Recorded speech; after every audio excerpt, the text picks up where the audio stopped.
Oi, essa semana eu estava relembrando dos tempos da faculdade e principalmente do primeiro período, onde eu recebi diversos desafios, que foram os anos mais desafiadores ali da minha vida, de uma disciplina em específico que eu acho que era a disciplina de introdução à lógica de programação, onde a gente foi confrontado ali com um programa de fazer leitura de arquivos de imagem. Foi extremamente difícil para mim na época, eu nem entendia como era que uma imagem funcionava de fato, nem sabia como programar, e a linguagem na época que estava sendo utilizada lá na faculdade era C, então foi extremamente desafiador na época, né? Eu lembro especificamente do formato de arquivo, que era esse formato aqui chamado PGM. Deixa eu só fechar aqui essas abas. O formato PGM basicamente é um subformato ali da especificação NetBPM, né? Ele tem dois tipos, que é o PGM bruto e tem também o PGM aqui plano. Na faculdade, nessa atividade em questão, a gente estava utilizando o PGM plano. Basicamente, como é que funciona esse formato?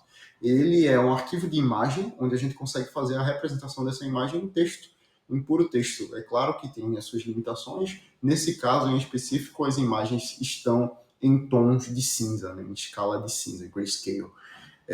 O arquivo ele sempre inicia com esse P2, no caso do PGM plano. Ele pode ter comentários, né, que são as linhas iniciadas aqui com hashtag, e ele tem aqui a terceira linha, que seria o tamanho, né, da altura e da largura do canvas da imagem.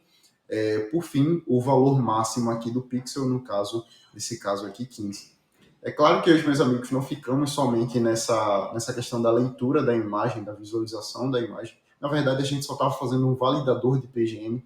A gente queria também esconder informações dentro dessa imagem. Uma técnica conhecida como esteganografia, que é basicamente uma forma da gente comunicar, da gente esconder códigos dentro de outros meios, né? Principalmente imagens são utilizadas para isso. Na época, a gente não conseguiu fazer isso. Também não estou aqui para propor isso. Hoje, o programa nos 30, a gente vai tentar programar um visualizador de PGM. Eu tenho aqui duas imagens na minha área de trabalho, Output PGM e Lena PGM. Se a gente for visualizar ela aqui em um editor de texto, deixa eu só abrir aqui. O Windows, é claro, se a gente der 2 cliques, ele não vai conseguir abrir isso, já que ele não tem um leitor padrão. Eu teria que abrir com um bloco de notas. Se a gente for visualizar isso, vai ter exatamente aquela mesma estrutura que eu falei para vocês anteriormente, com muitos números aqui nesse caso, né? Então, o que a gente vai fazer? A gente vai fazer um visualizador desse cara, utilizando Java ali, e, por enquanto, conversar um pouquinho sobre orientação a objetos. Isso aqui foi de alguns testes que eu estava fazendo aqui anteriormente, então vou só apagar para a gente iniciar isso do completo zero. Então, aqui eu tenho uma classe main, sem nada, e a gente vai iniciar primeiramente instanciando um JFrame, já que a gente vai estar fazendo o visualizador da imagem, a gente precisa de uma janela para fazer a exibição dessa imagem, nada mais direto do que utilizar o próprio Java Swing, já que ele já tem essas funcionalidades prontas para nós.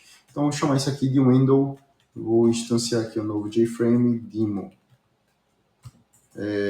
Essa window, ele precisa de algumas configurações. Vou setar aqui a configuração de fechamento para acabar o programa, né, quando fechar. Vou setar também a dimensão, minimum size, new dimension. Por enquanto, 300 por 300, já que é o tamanho da nossa primeira PGM, né, que a gente viu aqui, 300 e 300. Beleza, a gente vai precisar também definir uma locação. Location relative to null, para dizer que ele vai precisar iniciar no centro da tela. É claro que um JFrame ele não pode exibir coisas, um JFrame ele exibe painéis, que são outro tipo de objetos do Swing, né? Então, por exemplo, aqui no IntelliJ, não estou dizendo que eles usam JFrame, então, mas se a gente utilizar aqui essa metáfora, o JFrame aqui é a nossa janela, e cada uma dessas componentes aqui, o componente de exibição de texto é um panel, o componente de exibição do projeto vai ser outro, o componente do terminal vai ser outro. Então, para que a gente consiga fazer o desenho ali da nossa imagem, a gente vai precisar de um panel. Então, vamos instanciar um panel. JPanel, panel e o JPanel. Opa. JPanel. Beleza. Esse panel a gente pode definir cores. Para ele, deixa eu setar aqui o background só para a gente ter um exemplo. color blue, eu posso definir um tamanho, set minimum size, e eu vou definir o mesmo tamanho que eu defini para o frame. Por fim, eu vou fazer o quê? Eu vou adicionar esse JPanel dentro do meu window. Add panel. E por último, eu vou fazer o quê? Eu vou fazer a exibição aqui. Window.setVisible como through, para ele fazer a exibição de fato aqui. Esse panel. Bora lá, vamos ver se funciona. Se tudo funcionar, a gente vai ter ali uma tela no início, aqui no meio de nossa tela, né? Beleza, funciona na cor azul. A gente tem aqui o JFrame, que seria a nossa janelinha, e aqui a gente tem o JPanel. É claro que se a gente fizer isso aqui, ele está acompanhando junto o tamanho do JFrame. Beleza. Para a gente fazer a leitura do nosso arquivo, o que eu vou usar? Eu vou utilizar uma classe chamada BufferedReader. BufferedReader. Existem diversas outras, mas eu acho que essa é legal para a gente utilizar agora. Para fazer a instância de um BufferedReader, ele precisa de um arquivo, né? Ele está lendo alguma coisa de algum lugar. Então, eu vou precisar passar um cara que vai ler o nosso arquivo de fato, que seria o FileReader, que já é a classe padrão do Java para fazer esse tipo de leitura. Vou pegar aqui o caminho do nosso arquivo PGM, vou colá-lo aqui. Vou ter que dar o escape, porque senão as coisas não funcionam. Deixa eu só vir para cá, aqui, beleza. Show de bola. Ele está reclamando aqui porque ele precisa de adicionar aqui essa assinatura. Beleza. Como eu falei para vocês, a gente tem 3 linhas para ler. As 3 primeiras linhas, né? Que é o tipo do arquivo, o tamanho e o valor máximo. Então, os 3 são strings. O tipo do arquivo, eu posso reline aqui. Ele está reclamando porque ele precisa também adicionar uma exception lá na assinatura do método, aí o exception. Beleza, o tipo do arquivo, o segundo seria o canvas, que é o tamanho, reline, e o terceiro seria o valor máximo, max value, bf.reline. Beleza, a gente está vendo agora como é que interage com esses tipos de objetos e como esses objetos interagem entre si. Se eu colocar um system.out.print aqui, sei lá, no type e no canvas, eu deveria ver aquelas informações que estão definidas lá no arquivo, né? Se eu fiz tudo corretamente. Vamos aqui instanciar novamente e vamos torcer para que esteja tudo certo. Beleza, aqui a gente tem o tipo e o tamanho do canvas. É claro que esse canvas aqui é uma string única e a gente vai precisar separá-los, né? De novo, a gente vai interagir com o objeto string. O primeiro valor aqui seria a largura. Que como é que a gente vai fazer isso? A gente vai canvas.split para quebrar essa string no espaço, vai pegar a primeira posição e vai transformar isso em um inteiro, utilizando a classe parseInt integer, o método parseInt da classe, né? Integer. E a mesma coisa, isso vai acontecer com a altura, só que a altura não é na primeira posição, é na segunda. A gente vai fazer isso aqui, right, height. Beleza. É claro que eu iniciei o BufferedReader aqui e eu preciso necessariamente fechá-lo, já que ele forma aqui uma string de dados e só para não haver vazamento de memória. É claro que o Garbage Collector do Java daria conta disso, mas a gente faz isso porque é uma boa prática. Beleza, eu fiz isso, separei, agora eu já tenho as informações de altura e de largura dessa nossa imagem. O que a gente precisa fazer? Iterar agora sobre o nosso canvas de fato, que seriam aqui as informações dos pixels. Se eu fizer um loop que vai até a nossa height, né, ou seja, de 0 int linha igual a 0, linha menor que height, linha mais. Se eu fizer isso, eu vou ter uma string pixels line que vai ser igual a bufferedReader.readLine. Esse pixels line vai pegar toda aquela linha dos pixels juntas, né, separadas por espaço, é uma única string. A gente vai precisar separar esses pixels. E, de novo, a gente vai utilizar somente aquele método que a gente já utilizou ali em cima. Pixels, a variável pixels vai receber o quê? Pixelsline.split nos espaços. Beleza. Agora a gente só precisa dar um jeito de desenhar cada um daqueles pixels no nosso JPanel. Para fazer isso, a gente tem uma classe chamada BufferedImage, que a gente consegue setar o valor de cada pixel de uma imagem por vez. Para isso, a gente teria que separar toda essa lógica aqui do JPanel em uma outra classe somente para simplificar, né? Então eu vou criar aqui uma nova classe chamada PGMImagePanel. Pode ser PGM. E ela vai estender, cancela, ela vai estender o JPanel, porque ela é um tipo de JPanel de fato. Dentro dessa classe, né, no construtor dessa classe, ela vai ter o quê? Uma BufferedImage como atributo. Então a gente está fazendo aqui a definição do objeto PGMImagePanel. Quando a gente fizer uma instância desse painel, o que é que ele tem que fazer? Ele tem que instanciar uma BufferedImage. Ou seja, ele precisa receber uma altura, que seria a altura e a largura da imagem. Aqui, como a gente está usando um PGM, voltei, precisei dar uma saída aqui, mas já estou de volta.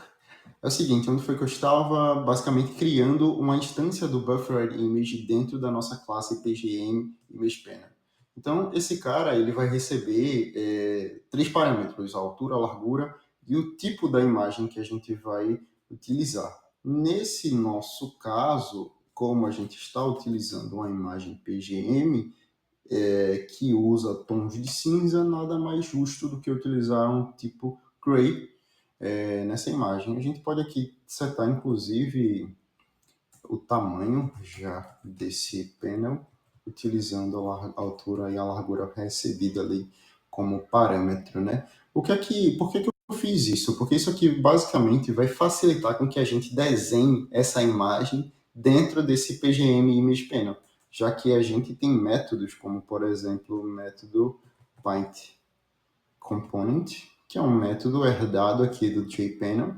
A gente primeiro chama esse PaintComponent aqui, né, utilizando o super para dizer para utilizar o da cadeia, o método da cadeia de herança, né, o método superior, e a gente pode dizer que eu quero que seja desenhado também a cada vez que isso for executado, a nossa imagem, né, que é o atributo interno ali desse cara. Ele vai ser desenhado na posição 0 e 0 dos eixos e ele vai ter como um observable ele mesmo. Basicamente isso. A gente pode agora criar um novo método que seria, sei lá, public void paint pixel. Que é que esse método recebe? Ele recebe um valor x, um valor y, e ele vai receber também a cor do pixel em questão. Pode ser inteiro mesmo. Grayscale pixel. Isso aqui, é claro, depois poderia ser abstraído para uma classe Py, para que a gente conseguisse estender o nosso visualizador para outros tipos de imagem, de fato. A gente está basicamente manipulando ali o array de pixels em memória, né? Por isso que a gente está fazendo dessa forma. Então, como é que a gente vai fazer? A gente pode setar aqui nessa imagem o RGB, passando os valores x e y recebidos como parâmetro, e o terceiro parâmetro a gente pode definir uma cor. A cor a gente vai utilizar aquela cor mesmo do AWT, color, new color, passando o que? O grayscale 3 vezes. Porque se a gente ver a instância aqui dessa classe color, ela recebe valores RGB, E esses valores, se a gente repetir o mesmo valor nas 3 posições, isso vai dar um pixel em cinza, né, para nós. Então, por isso que se a gente repetir aqui esses valores dentro dessa color, a gente vai conseguir o valor do pixel em cinza. É claro que agora a gente já abstraiu isso, a gente vai precisar substituir esse cara aqui. Ele já não vai ser mais necessário, a gente vai distanciar agora um PGM Image Panel aqui, passando as dimensões da nossa imagem, de fato que por enquanto é 300. Esse aqui já não é mais necessário, a gente adiciona nosso PGM Image aqui dentro e, portanto, agora a gente pode fazer de fato o trabalho de pintar os pixels nesse panel. Como é que a gente vai fazer isso? Utilizando basicamente aquele método que a gente definiu lá na classe. Como a gente instanciou esse objeto, agora esse método já está disponível para nós aqui. Então, eu vou chamar panel ponto pixel, paint pixel, passando os valores de x e de y. Os valores de x vão ser os valores de posição do meu pixel em questão, e é x menor que o width, mais x. Vou chamar esse método aqui dentro desse loop x, line e pixel na posição i. Como o pixel na posição i vai ser um string, eu vou precisar transformar ele em inteiro novamente. Pixels, posição x. Beleza, isso aqui deve funcionar. O que é que eu fiz? Eu adicionei agora esses valores dentro do panel. Eu vou pedir para pintar, repaint, fecho o buffered reader e depois eu coloco o JFrame como visible. Isso provavelmente vai fazer com que eu consiga visualizar a nossa imagem ali PGM, né? A gente vai ter de fato finalmente um visualizador de PGM funcional, se tudo der certo, é claro. Vamos lá. Esperar um pouquinho.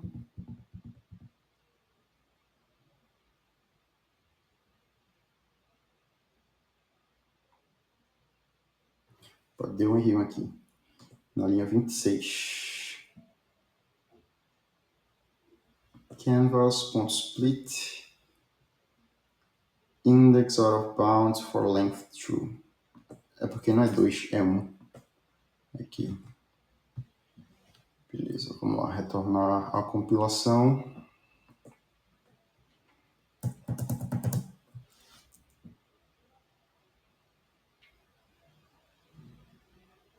Beleza, perfeito. Então a nossa imagem PGM nada mais era do que um degradê. Todos aqueles números que a gente viu, eles são representados aqui nesse degradê, né? Esses números, na verdade, eles representam o degradê que a gente viu ali. O que é uma forma muito interessante de fazer esse tipo de comunicação, né? Já que é meio incomum a gente ver imagens sendo representadas ali como texto. Eu achei legal trazer isso aqui por hoje. É claro que isso não vai funcionar em todos os casos, porque essa imagem ela não está 100% padronizada do jeito que deveria estar. O que acontece? A especificação do arquivo PGM diz que cada uma das linhas deve ter no máximo 70 elementos. Isso aqui tem 300. Ou seja, em outras situações, isso aqui não seria lido. Portanto, esse meu código ele é muito ingênuo. Ainda ele não funcionaria com outros tipos de arquivo. Por exemplo, se eu colocar o arquivo aqui da Lena, que também está naquela mesma pasta, esse código não vai funcionar do jeito que deveria, né?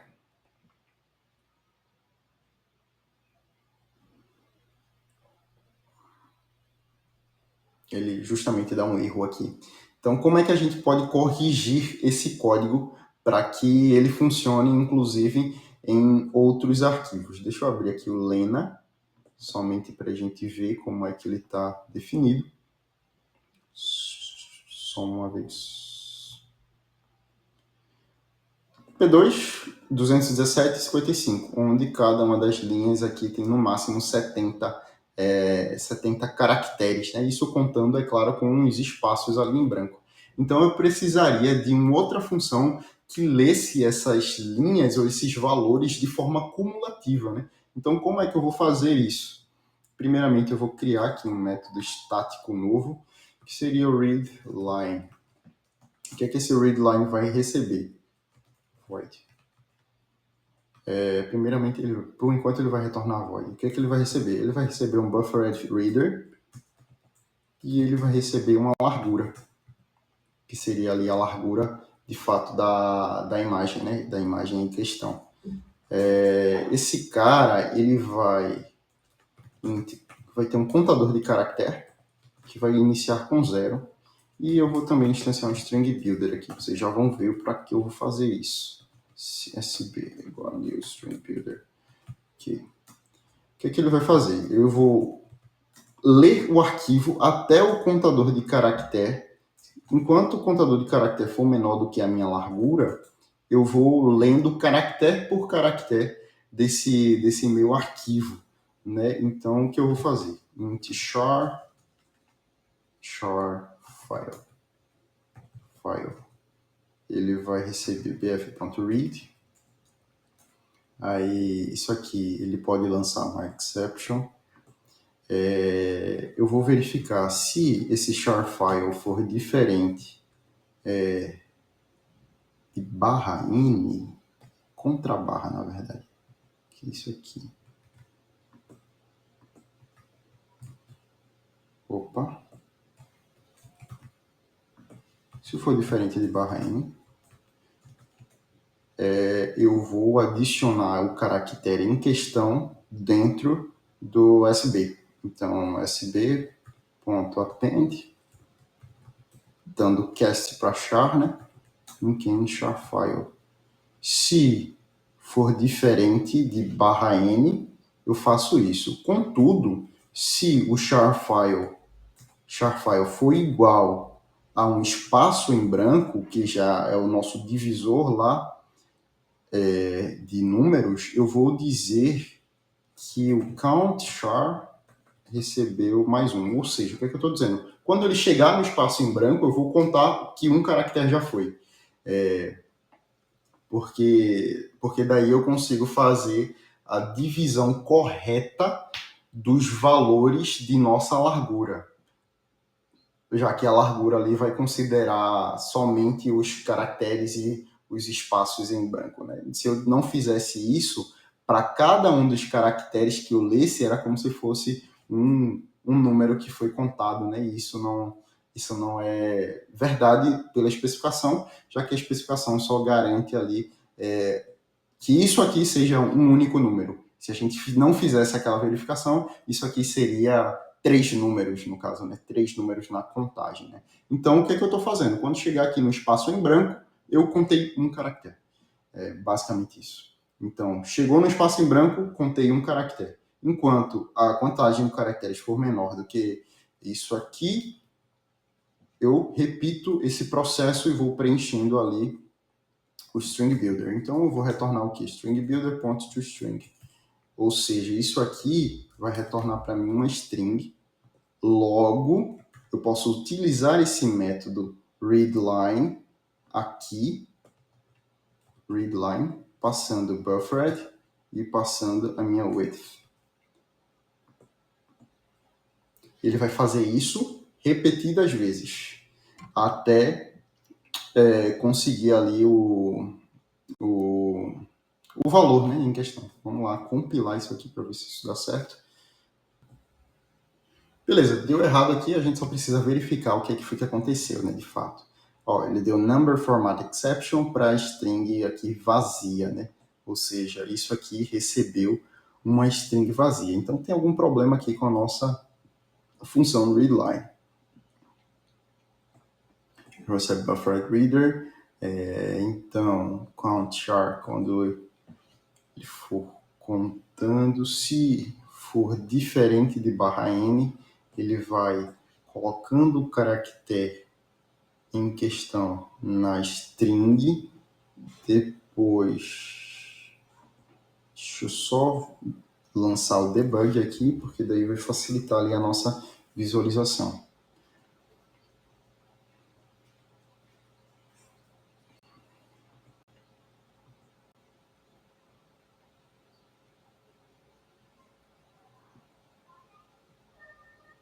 Ok, Pixels Line. Quem é Pixels Line? Serão os nossos caracteres. A gente vai fazer o quê? Eu vou dar o evaluate aqui na expression, eu vou dar o split aqui, somente para ver o que é que aconteceu. Então, a gente está vendo aqui que tem alguns espaços que estão em branco. Isso é causado pelo que? Deixa eu dar o evaluate. Provavelmente tem um espaço aqui a mais, é isso. Vamos lá, vamos tentar ler de novo.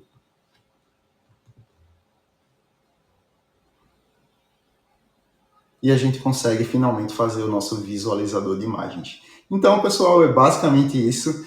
Vocês viram ali como os objetos interagem entre si, como a gente consegue fazer a definição das funções de cada um desses métodos, de cada uma dessas classes. Até viram aí no final como a gente utiliza o debug, né, para ver como é o dia a dia ali, de fato, de um desenvolvedor. PGM são arquivos muito antigos, né, datam ali do final dos anos... dos inícios dos anos 90, na verdade. Isso é muito bacana, assim, é uma tecnologia muito diferente, não é usual hoje em dia, mas é só legal da gente aprender, da gente conhecer. Então, pessoal, é basicamente isso. A gente fica por aqui. Até mais.